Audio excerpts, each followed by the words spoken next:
Hey guys, so expect more videos with this one, these two RC cars, everything under there, yeah. So yeah, expect more videos than usual because,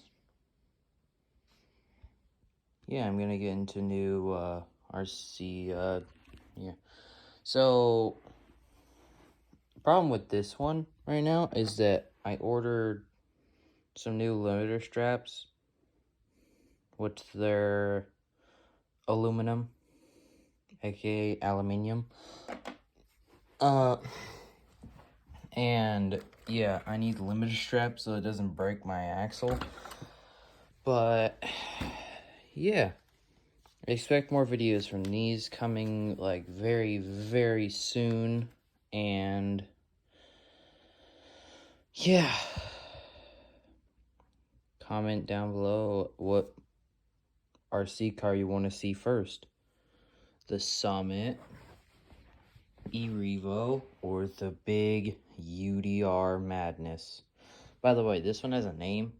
That one right there. OG. That's what that one's called. Don't ask me why it's called that. We got, yeah, UDR Madness. Anyway, hope you have a great day, guys, and see you later. Don't forget to like and subscribe before you leave. Bye.